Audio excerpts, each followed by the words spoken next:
I know. Yeah, sure.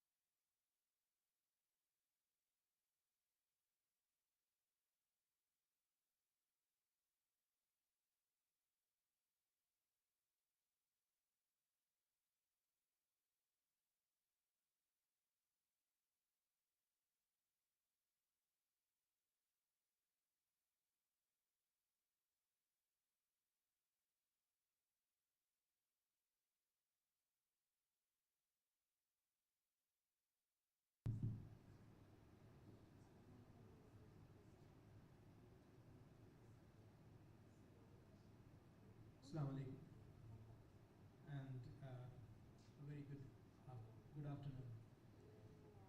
Um, Once again, I welcome you all to Tegali 2024 International Conference. Before we begin the keynote speak, let me just put this afternoon's discussion into context. The global landscape of talent and workforce development is rapidly evolving and driven by confluence of technology, demographic changes, social economic shifts. As the world economic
Education Academy. And also, I would like to highlight that he has an immense rich experience of 30 years in working in both academia and business. And that's something that I think we are looking forward to hear his experience on the practitioner side, both academia and the practitioner side of the equation. So without further ado, let me give the floor to the professor. Good luck. Is the mic on? Can you hear me? Excellent. So thank you very much, Dr. Ahmed, for the introduction. And thank you for being here post-lunch for this third keynote of the conference session. First of all, I'd like to express my heartfelt thanks to the Vice-Chancellor, the DVC, and the Dean of Research for enabling me to be here today. It's my second visit to the Maldives, and it feels like home. So I'm really pleased to be back. So let me set the scene and the context first of all. Well, quite frankly, we're seeing profound changes in the world around us. Changes which are rapid at a pace that we've never seen before. Now, I come from a digital background, digital transformation. So the claim I'm going to make, the flag in the ground for me, is much of the changes that we're seeing today are driven by digital transformation. And we see the evidence of that in the world around us. So virtually every system that you engage with, every touch point that you engage with, it's highly likely that there's some form of digital system underpinning and driving that. So it's a strong claim, but it's a claim that you can dispute. And actually, that's partly what this conference is about. It's about engaging in dialogue, discussion, constructive debate. So you may have a different position and a different view. You may think, actually, the changes which are driving the world are sustainability or healthcare or decreasing the digital divide. But the claim I'm making, actually, is digital transformation. And there's plenty of evidence out there. But it's digital transformation with increasing human centricity. So the finite state machine on one hand, but on the other hand, we have people. So the solutions which are being developed to advance us as a society and as humanity. So the evidence is there. We see these changes rapidly evolving every day. So we also then have to evolve the educational system. You can't have one without the other. So we have to have an alignment of what we do in learning, teaching, and research, which is commensurate in producing the next generation of graduates who are capable of building that future world. Okay? So that's our responsibility. We have that responsibility of preparing and equipping the next generation students because they are the next generation workforce. It's incumbent on us. If we don't do that, we have to question what we are doing as a higher education institute. Okay? So that's the context. The journey that I want to take you on in the next 40 minutes or so is I want to have a vision of the future. I'll present that to you. I'll talk just a few minutes on digital transformation. I'm assuming not everybody is from a technical or a digital background here, so I'm going to just allude to the core elements from a socio-technical perspective. I want to talk about the importance of connectedness and connections and infrastructure and people and how connections are absolutely crucial in enabling us to have dialogue globally, to advance innovation. I'll talk about STEAM. Have you heard of STEM? Science, technology, engineering, and mathematics. What do you think the A stands for? STEAM. Have a guess. Arts. Absolutely. STEAM education. So the fusion of science with the arts, the fusion of the creative sector with science. It's possible and it's happening. And then finally, given the picture I'm going to paint for you, what can we do in education? What directions do we need to have?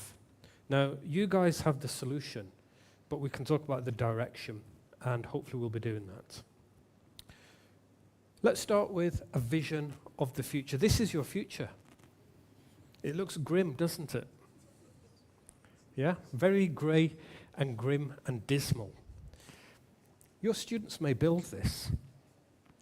So what we have here is a vision of a future which is disconnected, fragmented, nothing works, the transport system's a failure, the societal systems don't work, the healthcare system is awful. Yeah? It's not really a good vision of the world, is it? And actually, if we think about this in detail, if we don't talk to each other and if we don't collaborate, this is the kind of future we may end up building. Now, of course, this is an extreme visualization of that. But ask yourself the questions. In your experience, when you are using any system and it fails, the reason that fails is because in the precursor machinery to build that system, there's been a lack of dialogue, a lack of understanding, a lack of collaboration, yeah, a lack of coordination, all of these things. And we end up with systems that don't work. So this is at a very, very high macro level. So I just want to show you the importance of collaboration, because if we don't do that, there is a risk in the world that we are developing that things will not work in the way that we want them to work. Okay? Here's another vision of the future. Do you prefer this? Yep. So here's a world where things are connected, We're at harmony and at peace with the environment, so climate change has been dealt with, healthcare systems work, we have mobility as a service, transport systems, connectivity, smart environments. Fantastic place to live, yeah? I'd love to live in a place like this, okay? I'm sure many of you would as well. How do you think we're going to get there? Do you think we're going to get there by living, working, and studying in isolation? Absolutely not, okay? This future can only be built through co-creation. Co-creation, collaboration, and a sense of community, okay? And it's possible. But now let's pause and think, who is going to build that future? It goes back to what I've already mentioned, and that's the intellectual capital of today, which is being developed. So students, researchers, and scholars, next generation workforce. So the future is going to be shaped by a convergence of diverse disciplines. And that's going to generate innovation and innovative solutions which blend those. This is coming from a geek, by the way, yeah? Guy that used to code with long hair and wear Iron Maiden t-shirts. This is professional suicide when I say, you know what? It's going to be a world of co-creation with the creatives. But that's how we are going to develop these solutions. So we have to collectively discover, decode, analyze, and re-engineer to build that future world, okay? So we need to engage in dialogue. The problem with dialogue is it has to have meaning. So you have to have a common frame of understanding, and if there isn't one, you have to develop that. You have to have a vocabulary which people understand, a coherence which develops meaning, semantics, and understanding. So we have to codify that. So once we have developed the understanding, codification of the world around us, which will enable us to codify the future world as well. And again, that's not one discipline area. If you speak to any scholar from any discipline, they will have their own way of codifying the world which they see. So really, this is prime time. It's an opportunity to reflect and build on the culture and the environment that we have for undertaking work, research, learning, and teaching. And that's going to take the interdisciplinary effort, okay? Ask yourself right now, who do you interact with? So in your research, in your learning and teaching, do you work in a silo or do you work with other discipline areas? So here's my flag in the ground, the digital transformation core. So we are experiencing rapid and unprecedented change, which is fueled by technology. That's the claim I'm making, okay? And there is evidence out there, and I could provide that evidence. So digital transformation for me is at the core. Now, the interesting thing about DT, digital transformation, is pretty much affected every facet of life. So if we look at the operating theatres of the world, we have literal space, we have air, we have land, and we have sea. And in parallel now, we have this digital space effectively. But interestingly, it runs throughout and in parallel to all of the other spaces. So every single operating theatre has been affected by digital transformation. Can you name any sector or industry which hasn't? Highly unlikely. That's a challenge. Think about it, and maybe at the end of the 40 minutes, let's see who puts their hands up, okay? So digital transformation is about leveraging the technologies to create value. Without the value, it's pointless having technology. You can talk about technology as much as you want, but unless it has value, what's the point of having it? Okay, so it's about leveraging this for ultimate value. And it's a multifaceted approach now. If you wind the clock back 20, 30 years, technologists were exactly that. So to develop a solution pretty much took the technology team. Now it's interdisciplinary. That's the nature of digital transformation. It runs deep and it runs across sectors. And it's actually driven market labor changes. So this morning we've already heard about the changing nature of jobs. And literally, through digital transformation, we have jobs which did not exist before, and new jobs which will emerge in the future as well.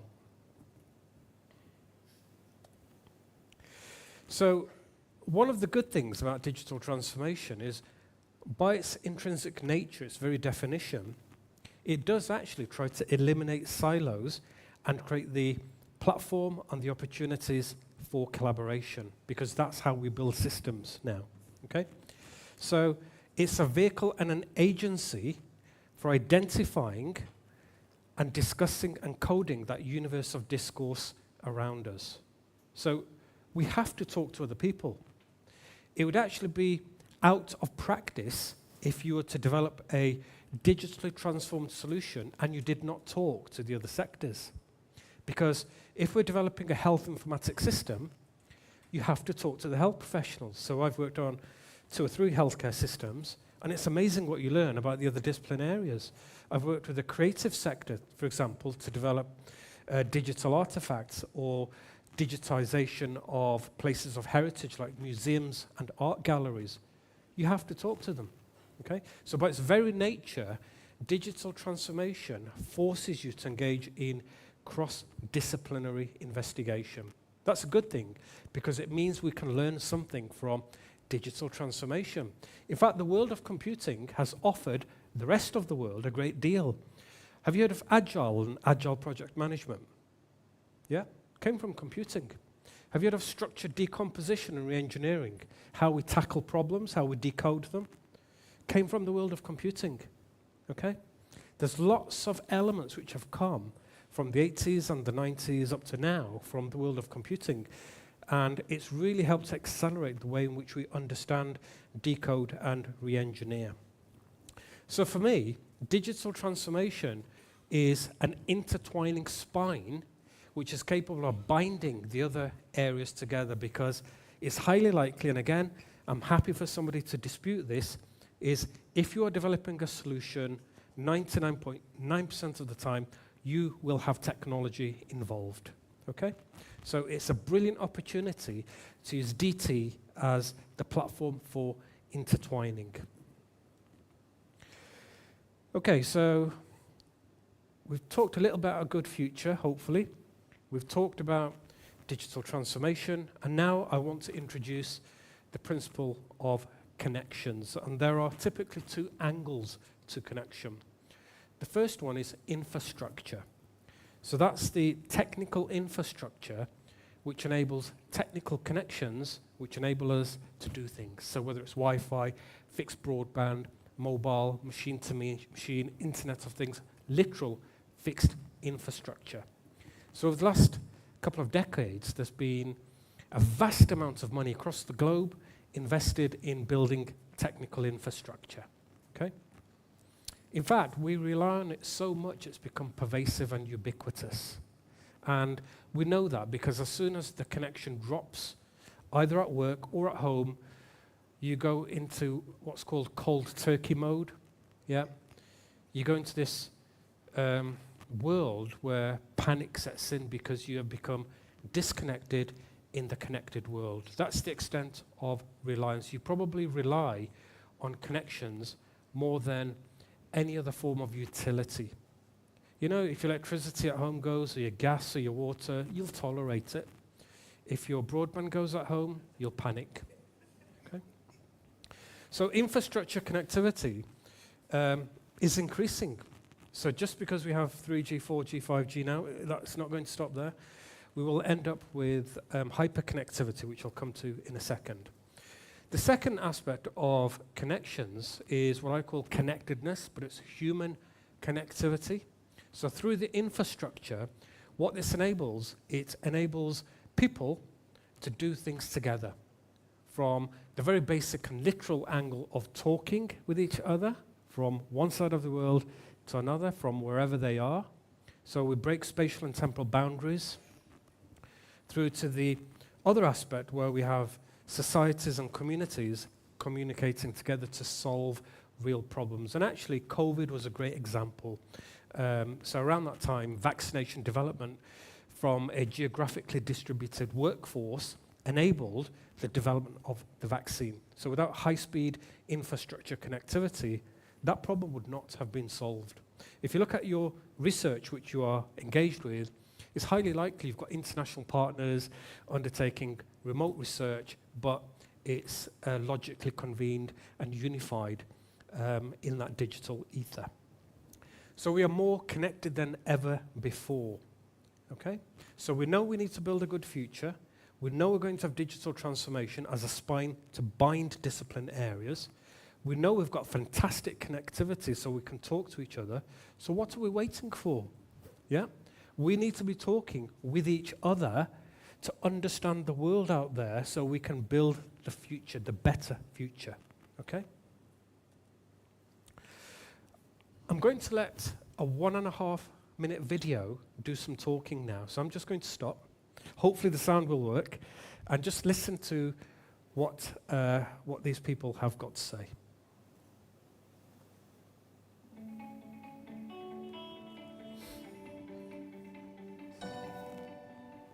Naitwa Frida Kairuji kutoka Meru County, mahali inaitwa Biachi. Mimi nafanya ukulima wa mahindi na sorghum. Hapa ni mashambani. Bila internet unaweza kuwa mbali sana na hii maisha ya kisasa kwa sababu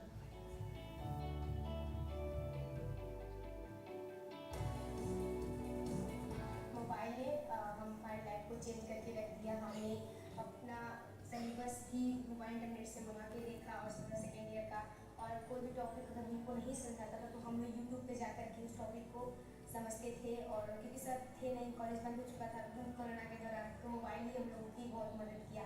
COVID-19 සත්‍ය ඇත්තටම අපේ ව්‍යාපාරවලට ඒ නාට මට ජනක දුරකථන ක්‍රියාකාරී කරා ඇත්තටම මගේ ව්‍යාපාරයට ලොකු උදව්වක් ලැබුණා. මොකද මට ගෙදර ඉඳගෙන මම මගේ ව්‍යාපාරේ ගේ ඇතුලේ ඉඳගෙන. Alafu kwa samba na wakati hii ya awamu ilikuja ikavamia mtama wetu pia mahindi, tukapiga picha kwa internet na tukaletewa na wakati wa corona mamangu alikuwa mgonjwa, tukapata go through the internet, tukapata online doctor na tukapata kumtibu na akapata nafuu. दुनिया मुट्ठी में अगर आपके पास mobile है तो पूरी दुनिया को बदल सकते हैं, दुनिया से कनेक्ट कर सकते हैं। mimi naitwa Frida, niko hapa Meru na ninaweza connect na ulimwengu mzima thanks to internet.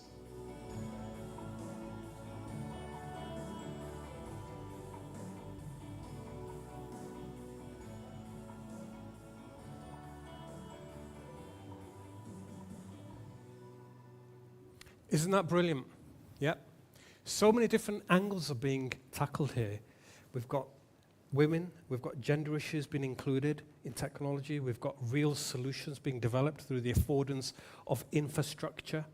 We've got people communicating from different parts of the world, helping each other. That's the human connectedness. It's amazing. Things which are happening that would not have happened 10, 15, 20 years ago. And this is the power of connectivity.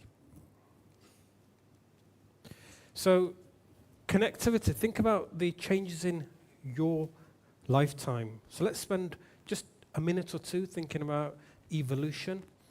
Does anybody remember fixed line telephones? Yeah, does anybody still have a fixed line telephone? No? So actually telephonies, oh you do, excellent. So one of those old Bakelite phones? Yeah, okay. They'll go down in history, these things, yeah. So telephony is the classic example which enabled basic voice communication between people from around the world. Television, does anybody remember the old black and white television sets that are about this thick, very heavy, weighed a ton, 3 channels, 3 buttons, and the ping when you pressed each button? Yeah, yeah, they're still around somewhere. But actually we've gone from television to streaming content now. So fundamentally we've altered how we consume content as well. There's plenty of examples. There's many others apart from the ones I've listed here. So purchasing, how we buy things. So we've moved from the era of ownership to the era of subscription. People don't really own things anymore. They don't own video, they don't own music. They stream them or they rent them. So there's plenty of other areas which have involved, including education. Now, if you were a researcher in the 70s and the 80s, do you remember interlibrary loans? Yeah? You had literally a piece of paper. You'd go through a wooden cabinet with cards in. You'd pull out the paper or the journal or the conference proceeding that you needed. You'd fill it out. You'd have a budget for this, by the way. You'd have a limited budget. You'd then submit it with the library counter. And after about 3 weeks, maybe a month, the paper would arrive in the post and you'd physically have to go and collect that. You know, that temporal frame and that transition is crazy compared to what we have today. Right now, you can access almost any academic paper instantaneously, yeah, from a specific journal or a digital library like the ICM or the IEEE, etc. Yeah. Now, the speed at which transactions take place means that the speed at which research, scholarly activity, and development takes place has also accelerated. Okay? So again, what are we waiting for? You can access all of this with colleagues from other discipline areas to co-create. Okay? So it's all possible. Just some facts and stats to evidence the kind of claims I'm making is look at the percentage of the global population which is now connected via mobile. Okay? It's huge. So we've got 5.6 billion, which is projected to grow to 6.3 billion. The number of SIM connections exceeds the number of people on the planet, and that's because of multiple connections or machine-to-machine wide area connectivity. So not only are humans talking to each other, but we have machine-to-machine communication, which is creating this connected world. So connectivity is increasing and further enabling transformation in every single sector. So in addition to the operating theatres of space, air, land, and sea, we also have other digital spaces emerging, like cyber-physical. So actually right now, I'm part human and I'm part machine, aren't I? Look, I've got this thing strapped around me, and this microphone. Believe it or not, that's a primitive form of cyber-physical engagement. Okay? And actually, sixth generation, or the fifth industrial revolution, is claimed to be driven by increased human interaction with technology.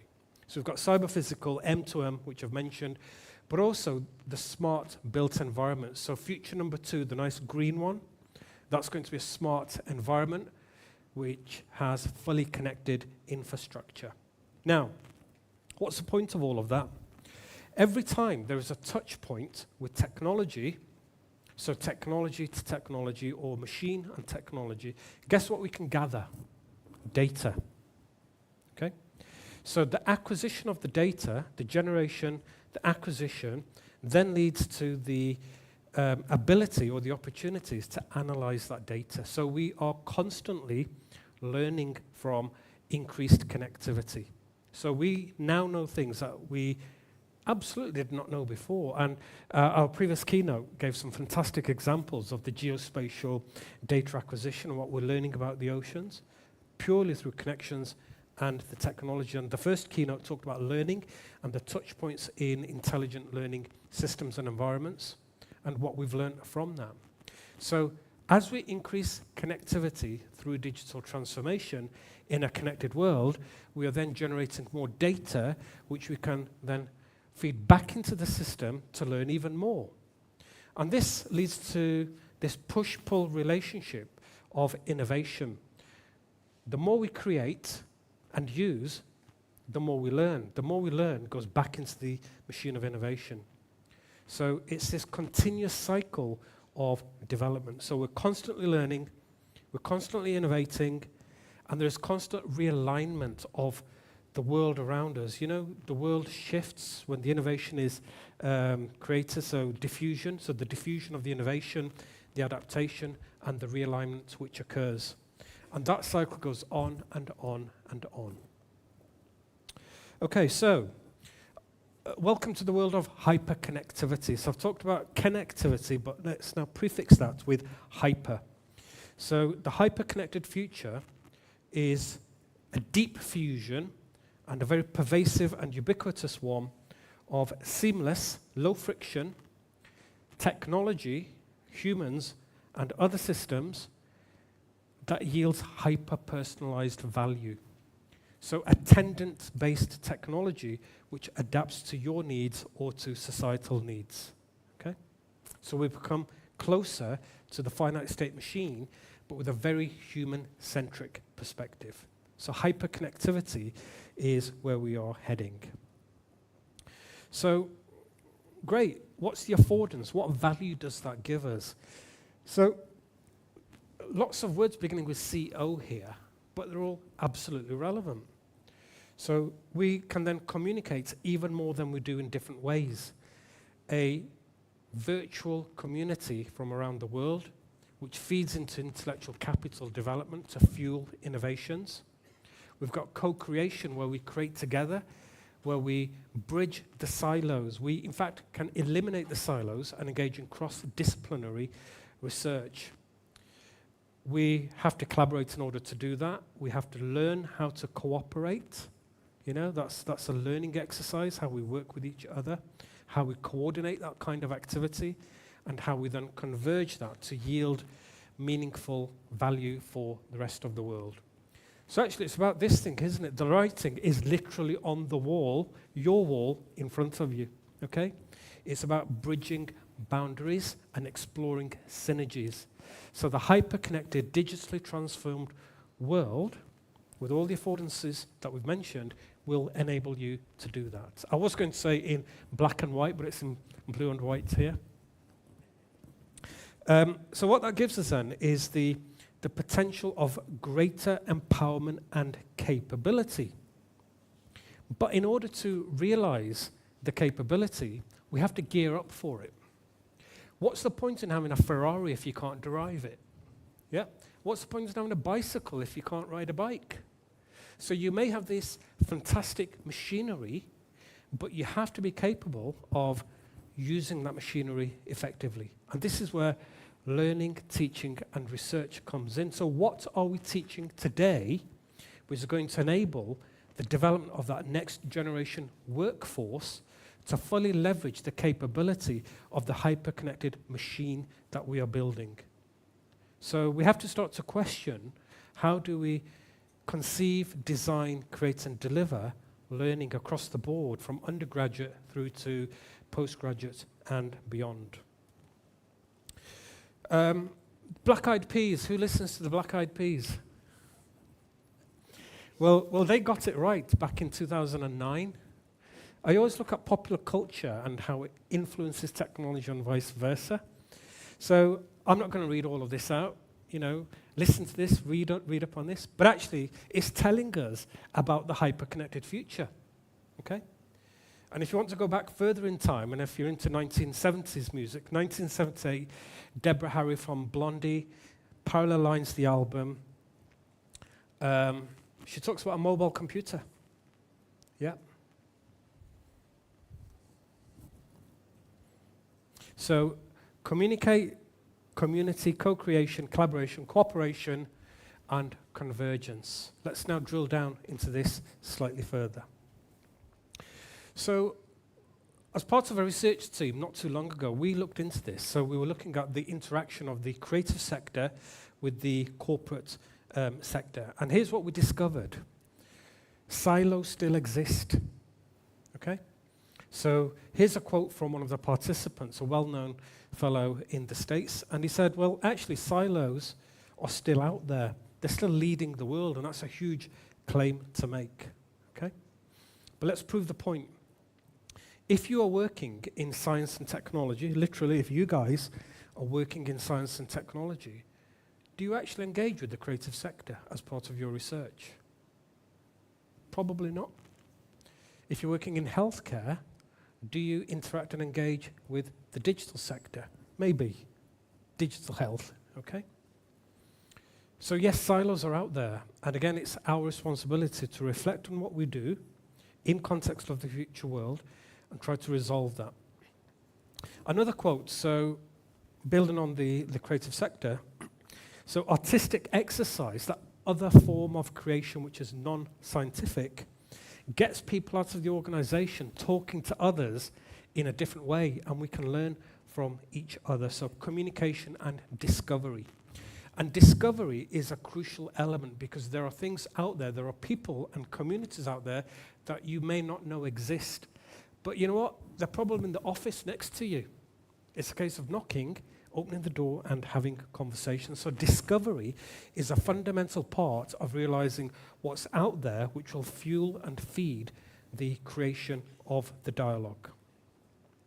Third quote, I learn so much from all these people who are not artists.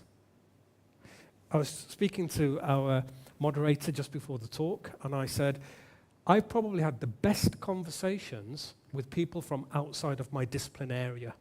That's absolutely true. If I speak to people in my own discipline area, it's an echo chamber. They talk about the same thing. We have the same vocabulary. We always end up complaining or talking or constructively criticizing the same thing. We remain where we are. But the future is yet to come, and we can build that. And that's why this is so important.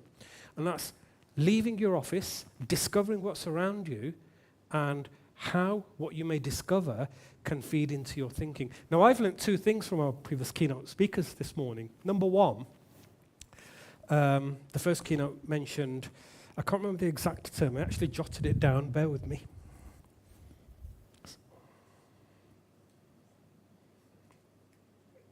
Stuck point analysis.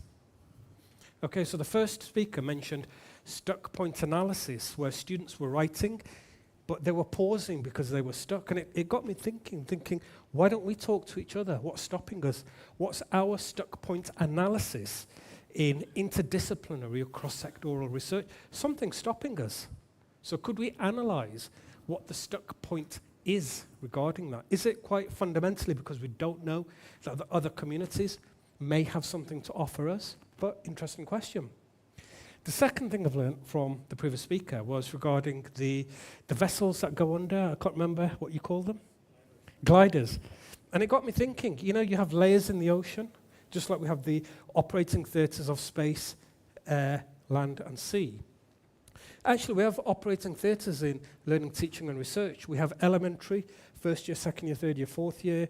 Then we have masters, and then we have PhD and beyond. So levels 4, 5, 6, 7, 8, and beyond. And it got me thinking, what would happen if you introduced cross-disciplinary study at level 1 and level 2 and level 3? Would that mean the drift would be towards deeper cross-disciplinary research at PhD level? Possible. So it's, again, an example of how I've learned from two speakers in an entirely different area. Now, their data may not be useful for me, but their methodology and their models may. And that's the crucial thing. If the data is of value, that's a bonus. Okay, now talking of perspectives, here's your second video. There are 3 videos.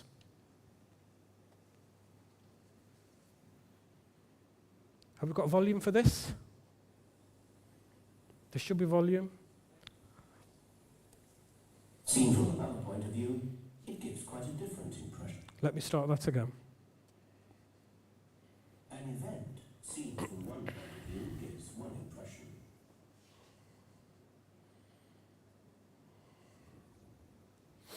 Seen from another point of view, it gives quite a different impression. But it's only when you get the whole picture you can fully understand what's going on. Okay, so this is from 1986 from The Guardian newspaper, which is a UK-based newspaper. And I always remember this. I remember watching that, and I thought that's fantastic because actually it reflects on the different perspectives that we could all engage in order to have a better understanding. Okay? So it's there because it's directly associated with understanding the wider world, not just what we see. That's why I like to speak to people outside my discipline area. Okay, what do you see here? What is this thing? An aeroplane? Yeah. Now, if you're an aeronautical engineer, you'd use certain terminology to describe this. If you're an interior designer, you'd use different terminology. You'd be looking at different things. If you're a sociologist, you might be looking at how people sit together? Are they going to engage in conversation? Is it contrived? Do they get on, etc., etc.? You know, so many different angles here. So every object which exists in the world, or that can be created, has different angles and different perspectives. So perspective is absolutely crucial, but you can change your perspective or seek the perspective of others. So as part of the research that we've done with the creative sector, is we found that there was a real need to create awareness of different perspectives in order for people to work together. Particularly in this VUCA world, volatile, uncertain, challenging, you know, all of this interesting dynamic that we see today, geopolitical factors, changing technology, it's volatile, it's changing. So we can try to address all of this through different perspectives. The results of that research, I'll very quickly mention this, is what we found is, first of all, there was a intense interest in a culture of innovation. It's a bit like doing research. You know, there's a huge interest and passion of doing research and innovation from both the creative sector and the corporate sector. They both wanted to do the same thing. We also found that professional competence development was needed. So in order for people to talk to each other, it needed codifying. How do you talk to the other discipline areas by virtue of the fact they are discipline areas which are alien to you? So having professionalization and some form of codification was important. Bridging the gap and discovery were the third and the fourth highest elements. That's actually closing that gap once you've made that discovery. Other things which we found here to do with workforce development, and again, this is important because remember, as educators and researchers, we're building that next generation workforce. Here are typically the kind of characteristics that future employers were looking for, so workforce skills. Now, these are all human level skills, so even though we're heading into that hyper-connected, digitally transformed future, it's interesting to note how virtually everything that you see here is all to do with the person and how we interact with the world, okay? So again, this is why it's important to look inwards at the discipline area, but then also outwards regarding the needs of future employers and the world that we're creating. Now, this is what the organizations needed, but look how similar it is to what the creative sector could offer. So there's a ready-made solution. It just needs putting together. So needs, demand, and the match. A busy slide here. This is from the World Economic Forum, Future of Jobs Report 2023. So it's quite recent. And again, look at how this is ranked: analytical thinking, creative thinking, resilience, flexibility and agility, etc., etc. There's plenty here. I'm not going to go through all of these, but what I want you to do is make note of how many there are. So these are the characteristics which are now typically expected now. If we look at skills evolution in from 2023 to 2020, it's not dissimilar. So it's increasingly those skills which employers will need, okay? So let's tie this in. Hyper-connected future, connectivity, innovation, future world, the skills needed to build that future world, okay? Now, technology adoption is driving, so that's providing evidence of my claim regarding digital transformation. A high proportion of workers are going to need reskilling. Who's going to provide that reskilling? Is it going to be HEI, Higher Education Institute? Is it a third party? Is it a combination of those? So we have evidence here that the skills base is changing. So the labor market is changing because of the technical development and the solutions which are being delivered out there. Okay, so let's move forward now a little bit. But remember the number of skills that you've just seen, okay? 2 pages worth of skills. So STEM to STEAM. Let's put the A in STEM now and full power ahead. And this is the kind of work which we're doing at Birmingham City University now. So STEAM education is interdisciplinary education, which gets students from different discipline areas talking. So it's a connected approach, goes back to the word connected here, and is based upon collaboration, co-creation, and a challenge-led perspective, which predominantly comes from industry. So these are not blue sky problems, it's businesses that contribute to the business of education. And what this creates then is an extensive set of skills in the students which enable them to solve real-world problems.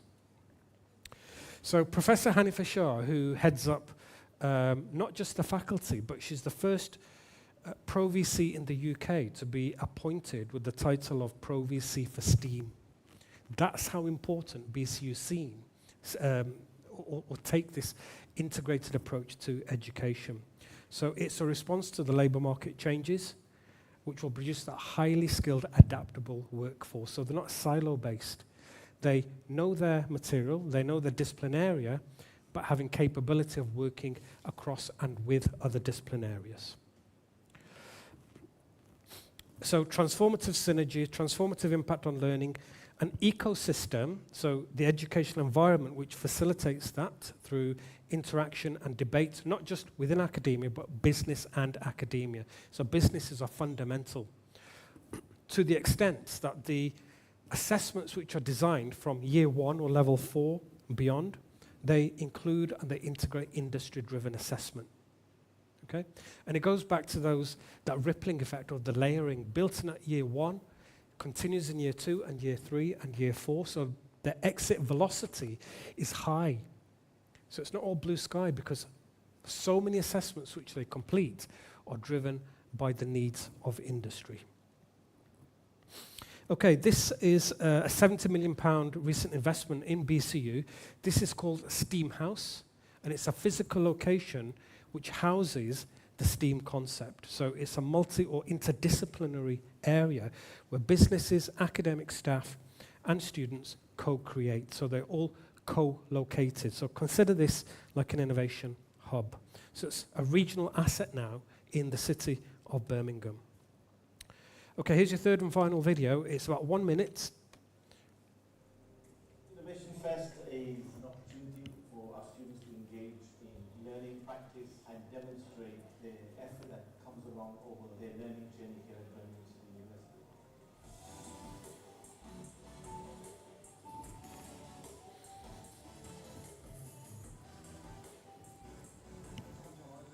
I'm the technical manager at BCU in the College of Engineering and Built Environment. With everything that goes on, it's such a showcase for not only the work that our students can do, but also for themselves, talking to industry people face to face, and they're able to articulate that. And if you think about all the work that they do, there's project work, there's things that are designed and built, there's podcasts, there's presentations, there's videos, and of course face-to-face networking, which is really, really important. It's been a really great experience working with our team in California, but across the sea all the way with you all in the UK. All people from different academic backgrounds, so we have like our team of engineers, your team of engineers, architecture students, business students, a lot of different faculty members involved. It's been a great experience learning how to work in those ways and compare all of our cultural differences, but still find a way to come together on one project with one goal in mind. And it turned out to be pretty great, so I'm excited to see what the rest of the project holds. Her final words come together on one project. Okay, that's really meaningful. So we get different students talking to other students beyond the discipline, and they're co-creating and they're understanding each other. They've connected, they've created the dialogue, they've created the semantics, and they are creating. Okay, 5 more minutes I need. I'm conscious of the moderator probably going to give me a sign in a moment. Okay, so now we've come to education. So hopefully I've built up a little bit of story there in terms of the future, digital transformation, connectivity, workforce and skills which are needed by the future. But now it's the responsibility and the business of education to develop and deliver those skills. So it's our responsibility to engage in that process of education. So we need to reimagine, rethink, and redesign fundamentally some of the practice, not all of it, that we engage in and we deliver to deliver the hyper-connected future, which is interdisciplinary, multidisciplinary, involves business and research, and it yields real solutions to real problems out there. So ask yourself the question, is what you do now sufficient? Is what you do adequate? Will it generate the future skills and the workforce needed to build that world? So really it's a case of business model innovation in education. The rest of the world does business model innovation. Why can't we? Can we fundamentally alter the infrastructural concept and delivery of how we conceive education? Does it really have to be a one-to-many lecture? No, it doesn't. It can be agile, it can be flipped. There's so many pedagogies out there which can be incorporated on the ground if the mission has been established, if that's what you want to do. And on that note, what is the institutional positioning? This is a slide which I normally use for sessions like this, and it's a study undertaken in around 2011 in the UK, and it outlined the strategic position of universities. I can send you a copy of this post-session if needed. But actually, it plots oceans of blue, which are clear. Yeah, great places to swim, lots of space. And oceans of red with sharks, where everybody's vying for the same space. They're all doing the same thing. Okay? So research, enterprise, teaching, sustainability, environment. And this changes over time. So the green dots on the right is which I've added to a digital. Everybody wants to become a digital university, okay? But what you find on this diagram is cross-disciplinary research or innovation. It's not even on there. So what is the strategic positioning of institutions? Is it on the map? Is it even on the map? That's the question. Because once it's on the map, you then have the North Star. And that policy then governs and dictates practice on the ground. As an example, if, for example, the strategic direction is to have extensive industry-level collaboration, then should that not be built into academic staff appraisals? What have you done to get industry involved? Should it not be built into most assessments which are designed and delivered to students? So by definition, you're tapping in at source. It becomes the norm. So there's lots of practice which can be expanded. So it does require a proactive, intentional effort. It doesn't happen automatically. And we can adapt. We've done this. Well, look at COVID. Look how rapidly we adapted overnight to alter the method of delivery. So increased agility and responsiveness and altered models for delivery. Now, do you remember those 2 pages of skills a few minutes ago? Yeah? If you look at university-level learning outcomes in most universities, what you'll find is around 8. That's it, 8. Which means every single course, every single module, every single assessment, the upward feed is into typically these 8 learning outcomes. But look at the kind of skills and learning outcomes which we went through a few minutes ago, 2 pages worth. Where is co-creation? Where is industry-level collaboration? Where is innovation? They're not there. So the fundamental re-architecting of the DNA, which covers the fundamental design of courses, perhaps needs re-evaluating or reimagining to ensure that we're building in at source this aspect of interdisciplinary, industry-driven teaching, learning, and research. So all roads lead to Rome. So everything which students do leads to these learning outcomes. But what is the Rome in your respective institutions? Does it need changing? Does the destination need to change? And does the culture which is driving that also need to change? Okay, a couple more minutes and then I'm done. So fundamentally, and we've found this at BCU and elsewhere I've worked, you have to have robust relationships with industry. So it has to be industry driven because those skills are the ones which industry needs. Remember, next generation workforce. So industry has to be involved. I don't mean at superficial levels like having an industry advisory forum. So every 5 years when you have that quinquennial review and you want to revalidate a course, what do? We pick up the phone, which companies do we know, get them around the table, what do you think of our course proposal? That's insufficient, okay? It has to run deeper than that. There has to be true collaboration where industry is involved deeply, so robust industries and partners with platforms. Why would they want to bother engaging? What platform are you offering them? Is it collaborative funding? Is it pulling down some form of inward investment to drive research and innovation agendas? Is it placing students with industries, mini KTPs, knowledge transfer partnerships? Is it industrial placements, even if it's for 1 week?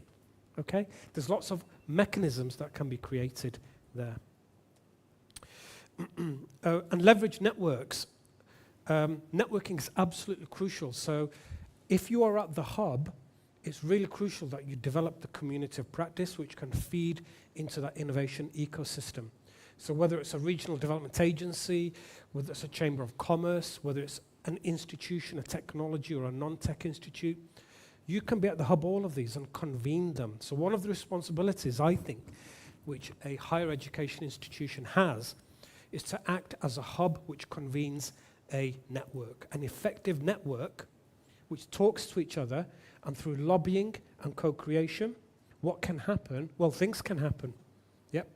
Projects can be created, and we start to evolve and move forward. Okay, summary. We've got to stop and look up sometimes. Yeah, we have to pause. We have to look through the canopy. One of the problems with education is the cycle. It's busy, it's demanding, and we very rarely get time to stop and look up. Okay? So when we do that, and we look at the world beyond and the future world, we can start to reflect back on our own practice and the kind of things that we need to change. So further, deeper interdisciplinary and cross-sector work and collaboration will unlock new possibilities, going beyond your discipline area.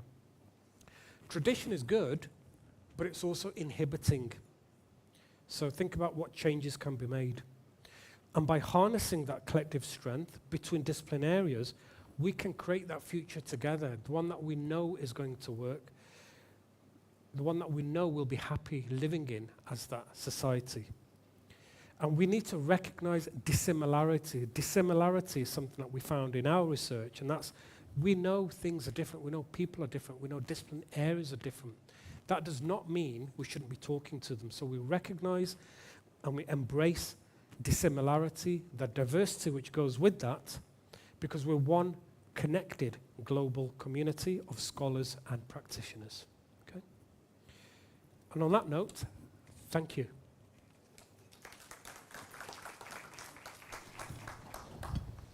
Thank you, Professor Khawar, Hameed. While I was listening to you, I mean, it was quite a thought-provoking, very interesting keynote speak. I was taken back a few decades, few years back to my undergrad university experience, where the National University of Singapore, we were forced to do other faculties, other disciplines, modules as a part of the program. And I was thinking, as a person who was wanting to be an economist, what am I doing in Faculty of Science, doing genes and society, or philosophy, or HR? So I was reflecting as while we are the digital transformation is moving forward, with the kind of transformation that is happening, are we able to get out of the silos that as humans we have created to communicate with the nature?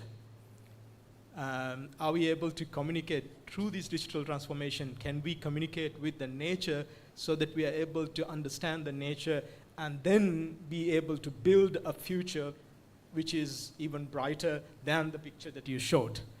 I think what we are looking at is our own image of the earth, and therefore it's slowly dying, and the rest of the future it's in fact looking not too bright.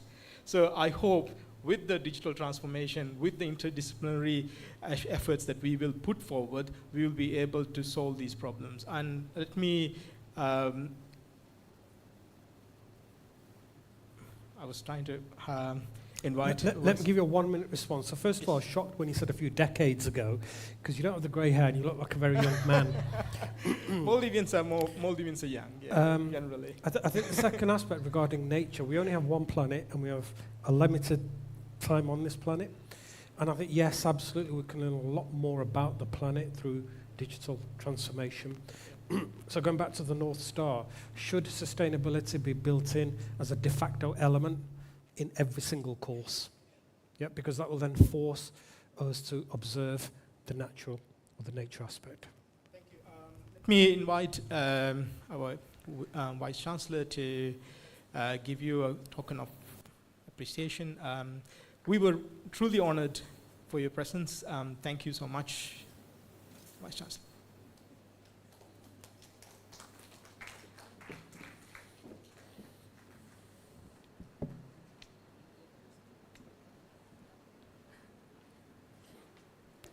Thank you, Shana.